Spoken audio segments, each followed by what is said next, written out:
Hey guys, it's Amy from Contentment Soapery. This is one of the silliest soaps I've ever made. I got the idea when I was thinking about all the cool local ingredients that a lot of soap makers are able to use. But where I live, we don't have a beautiful coastal area to harvest, seaweed from to dry, or an interesting color of clay, or really anything. Where I live, in the deep south, the most prominent feature is KUDZU. And for anyone who doesn't know, KUDZU is a highly invasive species. It is not native to the United States. It was brought here to be studied for erosion control, is my understanding. And that's because in ideal growing circumstances? Whatever. When KUDZU is happy, it can grow up to a foot a day. And so when it was being studied, somehow it got loose. I don't know how a plant does that. It picks the lock on the lab and it sneaks out at night.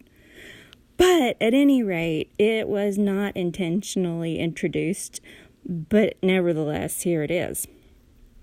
It is everywhere. It does not grow at all during the winter, but during the summer, once it heats up, it just takes over. Farmers hate it.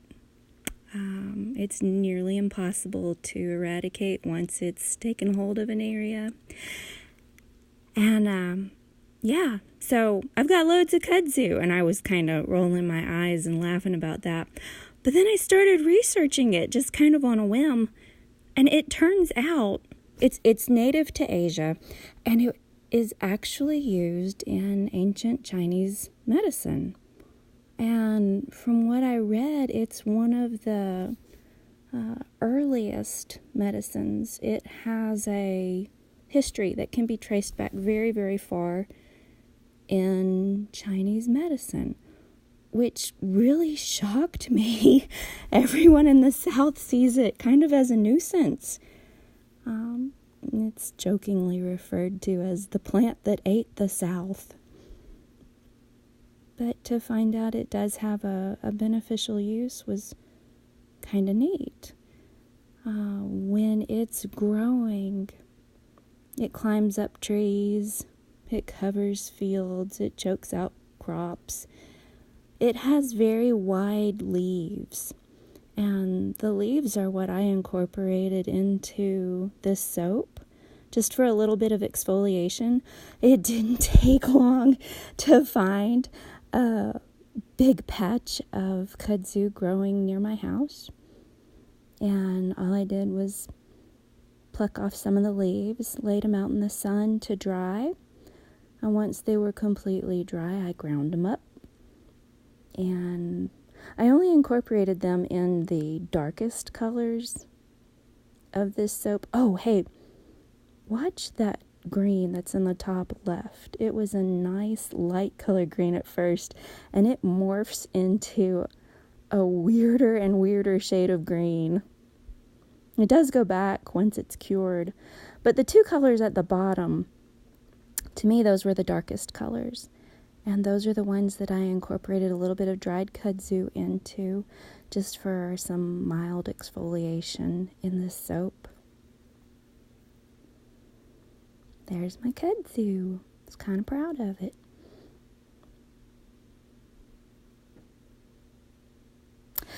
So, what finally made me take the plunge and make this soap was that in reading about it, I found out that KUDZU has flowers, and they're gorgeous.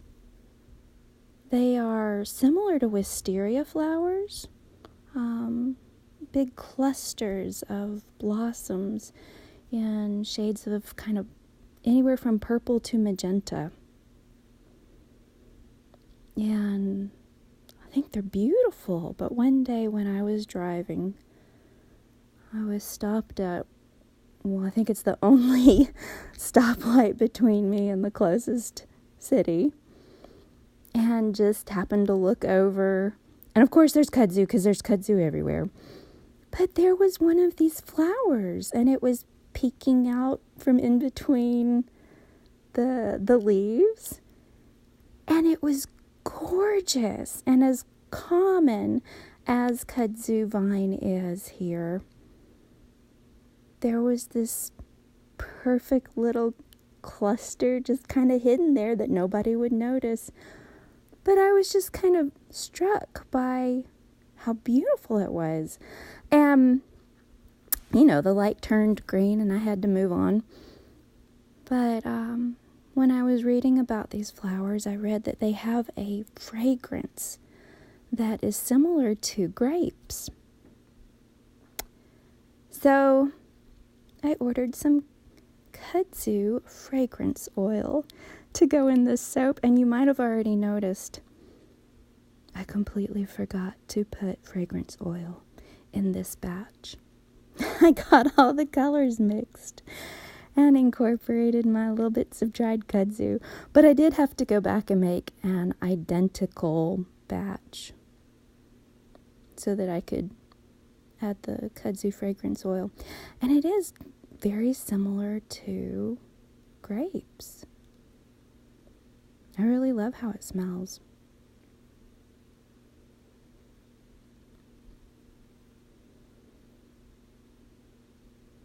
So my idea here was to make the main part of the soap mirror the colors in the leaves, and then the top part of the soap represent the little kudzu flowers.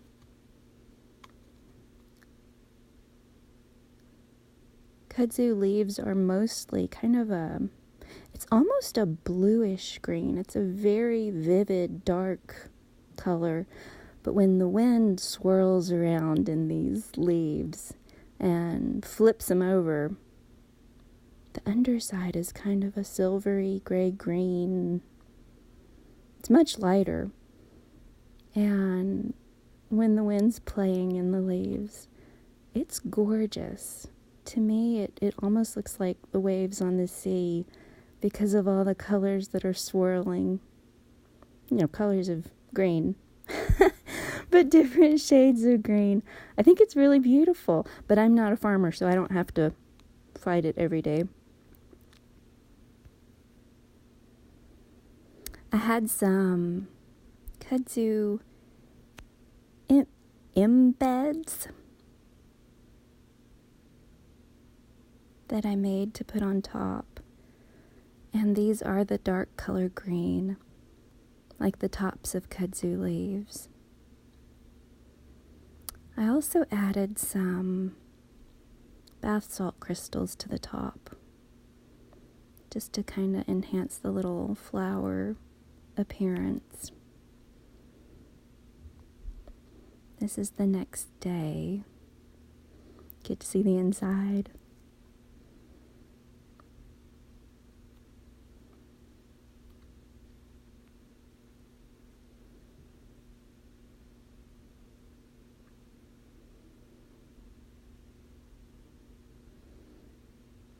I love how the inside of this soap turned out. I think green is my favorite color anyway. It's just fresh and alive.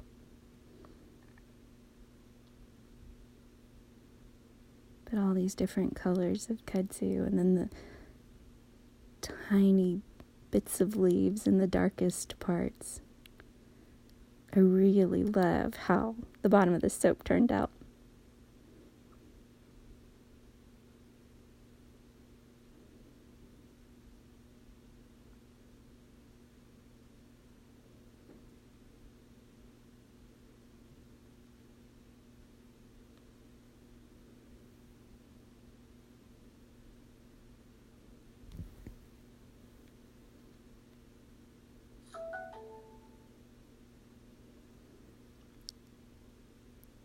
So this is after I've made the second batch, where I did include the fragrance oil. And it smells so nice. The only difference in how they look is that the original batch without the fragrance oil, the flower part on top is piped a little bit taller.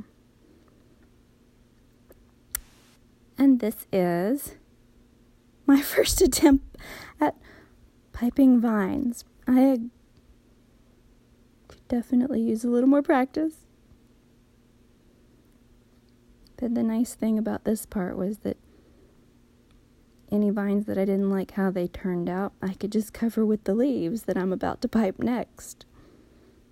So that one's taller, so that's one that's unscented. I do have a friend whose doctor told her she has to use unscented soap. So she's always tickled when I forget to include the fragrance oil in one of my soaps, because then she gets soap. So this is adding the leaves. I kind of wanted it to look like what I had seen stopped at that red light, where there was just one little flower peeking out from among the leaves. So I'm covering up some of the flower part with leaves. I'm going to put some pictures at the end of this video to show you what real kudzu flowers look like and what kudzu fields look like.